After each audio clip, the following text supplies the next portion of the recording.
Hey everybody, what's going on? It's me, Bigfoot on Gaming here. Welcome back to the channel and to episode number 7 of our Zero Overall rebuild. I almost said franchise again, oopsies. But episode 7 is the start of year number 5 here with the Zero Overall team. Obviously, our first matchup of the season is against Penn State.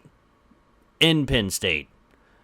First drive of the game here on 3rd down and 10 with 6:36 to go. Legit first drive of the game. They go ahead and hit us deep, and this is what happened most of the game. Penn State would take a 7-0 lead early with their wideouts today. After a couple stops, 2nd down and 11, he throws it over the middle, and Titus gets our first interception of the season. So we have good field position at the 38-yard line. Unfortunately, can't do anything with it. They get a stop on 3 plays, and we missed the field goal. So 7-0 here, and a jet touch pass just breaks a tackle. We miss another one, and we just look absolutely silly on that tackle attempt. They find the end zone again. Brown gets a touchdown, and that's now 2 on the night for Penn State. It's 14-0.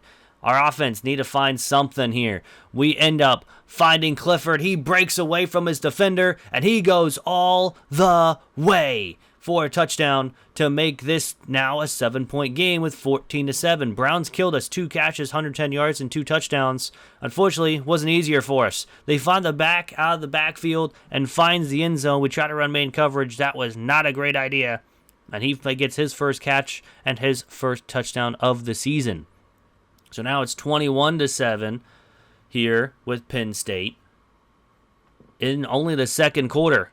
Now, you know, I don't show many special teams, but we're going to show this one because Dalton Gentry gets our first ever kick return for a touchdown. An unbelievable touchdown from Gentry. Again, first ever kickoff return for a touchdown for me. I've never had one yet until now. So, cool. 24-14 after a couple a missed field goal and a field goal by Penn State. They run a fake, a fake field goal, which I have never seen the AI do. I've never seen that happen. 2 plays later, they get a 3rd and goal. They find an open man in the corner of their end zone. We try to switch on and try to pick it, but unfortunately, it doesn't happen. So, yeah, Josiah Brown, his 3rd touchdown of the day, he kind of killed us. It ended up being 52-14. We don't do anything else the rest of the game. But yeah, 52-14 with the final score. We couldn't do anything. We threw a couple picks. They had over 500 total yards of offense. Miles had 7 touchdowns with almost 400 yards passing.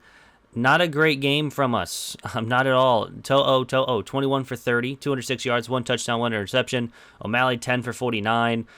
We got sacked a bunch that day. Not really anything to write home about on the ground from the ground game.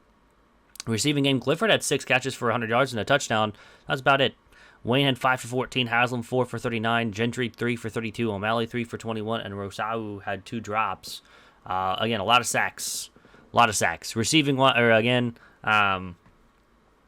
lot of sacks in this game. We had a lot of pancake blocks, so at least that's a good thing. But yeah, defensive-wise, Iverson led the team with 10 tackles. Forney had 2 tackles for a loss. We actually had 2.5 sacks. We had one pick with Titus. But yeah, the no pass deflections against Penn State, which kind of hurt us. We were perfect on the day, or I think we even missed 1 field goal. But we had the kickoff return for a touchdown. That was really all we had to write home about in week number 1 to start the new season. Week 2 is against FCS, so hopefully we can have a lot better game. And let me tell you, we did. 2nd down and goal from the 2 on our first drive. O'Malley finds the end zone for his first rushing touchdown of the season.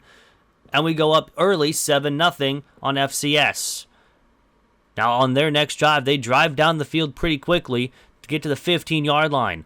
On 1st down and 10 from that 15, he has all the time in the world, tries to throw it up, and then Bugs, who normally gets beat deep in the last season, he makes the interception for his first pick of the season.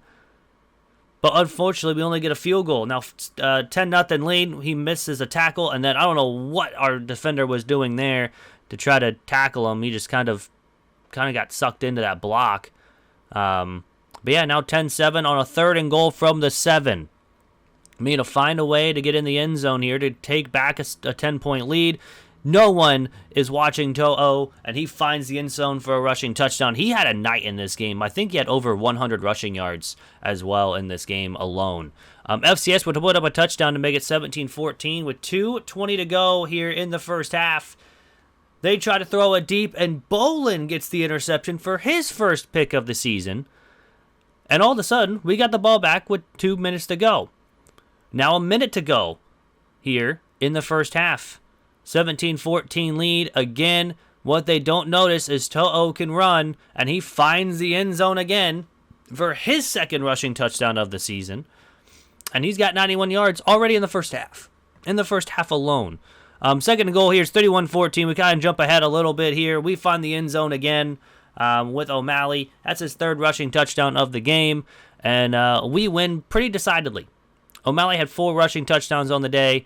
We win 52-35. We kind of blew him out of the water. I didn't want to, it's FCS.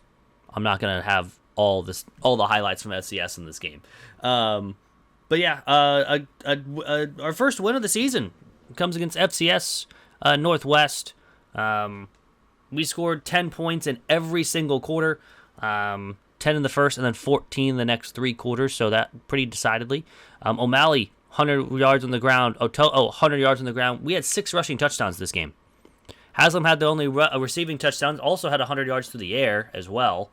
A lot of catches, a lot of yards for our guys. This was probably the best offensive and defensive game we've had in forever. Combs and Forney had 7 tackles. We had a bunch of tackles for a loss. We had 1 sack from Ismail. Bugs, Bolin, and Lemons all had picks. We also had 5 pass deflections. So honestly, again, a really good season or a really good game in week number 2 here, and we were perfect on the day for kicking wise. So yeah, and we only had the 1 punt, and that was like 2 minutes left to go in the first half. But now it's on to week number 3, and let me tell you, against Western Kentucky, this game was not great. Not great at all. 3rd down and goal here. Western Kentucky finds a wide open receiver in the middle of the field, and that's another touchdown. And they, again, find their first touchdown of the game here for Western Kentucky. So, yeah, 7-0 lead. To'o again can run, and he's going to find the end zone. He's been getting a lot of rushing because no one's been watching him. So an easy touchdown for To'o, and he ties the game at 7 apiece. Minute 32 to go here in the first quarter. Again, I don't know why we're running man coverage. He finds the end zone pretty easily for another touchdown to make it 14-7. Again, we decided to be stupid and decided to run man coverage. We tried to send a blitz, throws to a wide open receiver. He stays in bounds, and it's now 21-7. And this game got ugly fast. To'o's been getting rocked. We decide to try to throw it quickly, and it gets picked off on 4th down 11 because we're down 2 scores in the second quarter. Might as well, right? So they kick a field goal after another stop by their defense. It's now 24-7, and they bomb us deep with Combs getting beat, and it's now 31-7. And again, like I told you, this game got ugly pretty quick, and just right there, I accidentally pressed the wrong button, and they get a pick 6. Tate Titshaw with a 14-yard pick 6 after we put in our backup quarterback. And yeah, 38-7. It ended up being 52-17. Just an utter domination from Western Kentucky. We lose the Red Grimace again, just like last year. But yeah, it wasn't really too much to write home about with this game. Robbins only missed 2 people. We threw it 38 times. Only 1 touchdown, 3 interceptions, 2 by Michaels and 1 by To'o. 1 was my fault because I accidentally pressed the wrong button. Yeah, nothing too much to write home about as well. Michaels got destroyed with a bunch of sacks in this game. Receiving-wise, Wayne had 10 for 6-7, and Clifford had 9 for 91. That was about it. We allowed a bunch of sacks. Yeah, not too great. Not too great at all here in this game against Western Kentucky. We had 1 pass deflection. We did force a fumble from Irwin, but we didn't recover it. And again, perfect on the night for kicking because we didn't really have too much to kick for. But yeah, on to game number 4. We get Georgia State, which hopefully will be a lot better matchup than Western Kentucky. So yeah, legit second or third play of the game, Ismail gets the sack and forces the fumble and recovers the fumble. So the defensive line is 10 times better than it was last season already. On 3rd down and 7, a couple plays later, we find Haslam, and he finds the end zone for for the first touchdown of the game here against Georgia State. On 2nd down and goal, with 16 seconds to go, they find the end zone for their first score of the game to make it 7-7. To'o is back in. We decide to go with him again against Georgia State. He finds a rushing touchdown on the QB sneak to go up 14-7. Now with 3 minutes to go in the first half, they find another wide open man. This was a back and forth game the whole time. 14-14, 1st and goal from the 4 with 30 seconds left. The quarterback runs it and he says, "What you can do, I can do better." Leo John with the touchdown. But of course, we start with ball in the second half. Clifford gets the handoff and finds the end zone to tie the game at 21. We definitely need to get a stop here on 3rd down and 8. Tied at 21, throws it left side. He gets the catch out again. Don't know what our defenders are doing, and he finds the end zone to take the lead for Georgia State. Again, that quarterback was very, very good. I don't think he missed the throw until late in the second half. And Aldrich finds the end zone on the outside run and ties the game up at 28. Again, like I told you, this is a back and forth game until, with 6 minutes to go, we get another sack from Ismail, and he gets another forced fumble. Long picks it up for the touchdown to go up 35-28. And just like that, with 4:48 to go, their next drive, he finds a man and gets the touchdown to tie the game up at 35. However, we get the ball, run out the clock. We kick a game-winning field goal with zeros left on the clock, and we end up winning to move to 2-2 on the season. So a 38-35 win over Georgia Tech, a very solid so far start to season number 5. So very, very, I like being 2-2. You know, so far we've already matched our win total of last season. So yeah, To'o had actually a pretty solid game. No picks, 169 yards though, 1 touchdown. O'Malley 19 carries for 92 yards. We had a lot of on the ground too, a lot of we're averaging 4 yards per carry for everyone. Haslam had the touchdown for 6 for 42. Nothing else really to write home about, to be honest with you. We only allowed 3 sacks. Defense, Combs had 10 tackles. We had a bunch of tackles for a loss. And Ismail, I think that's how you say it, had 3 sacks. Long had the other one. We had 4 sacks in this game. No picks, but he forced 2 fumbles on the night, recovered 1, Long recovered the other, and of course, Long had the defensive touchdown, which pretty much was the difference in this game. So, all in all, Ismail, I don't know how you say it. I'm terrible with names. I apologize. Let me know in the comment section down below how you say the name. But yeah, he's been probably the MVP so far of this team.